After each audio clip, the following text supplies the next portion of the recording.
government has no business in business. We were the lawyers to MTS. You remember not 9 knots? Yes, I had one. People forget that was the first real incursion of the private sector into the telecom space. The day some guy got upset with whoever they got upset with, they just told Lightel to shut them down. And that's why you see that I'm one of the most passionate people for privatization. Government has no business in business. When eventually there was a change of regime and MTN started showing interest in Nigeria, we had gotten a message from MTN to say, could we act for them? And we said, gladly. And they did get the license, but Abdusalam, remember the regime was short-lived, they left, and then OBJ came in. OBJ strengthened it. In fact, he then said instead of the licenses to have been issued the way they were issued, they should be auctioned. And remember, we had the first auction, that famous... Plenty dollars. Plenty, yeah, exactly.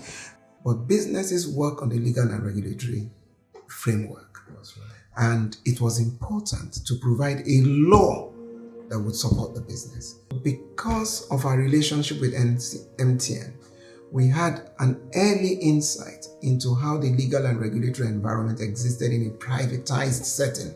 You know, there was no precedent for it. Mm-hmm. So that was a privilege.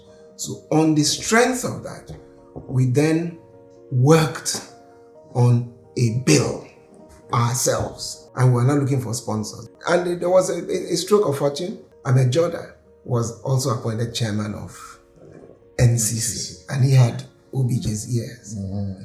So when the time came to choose between the executive bill and then Unduka Irabo is somebody I always like to mention. If this country would work the way it should work, the Telecoms Act should have been named after him. Oh. Because he was the House Chair on Communications. And when he saw the executive, he said, this is not going to change anything. And I think he was told, I suspect it was Undukwe, but Undukwe doesn't admit it, that George has one bill in his office. So he just came and said, Ogami, my name is Honorable Nduka. I said, what do you want? He said, Ogami, don't ask me how I know. I hear you have one bill in his office. I want to give you my word.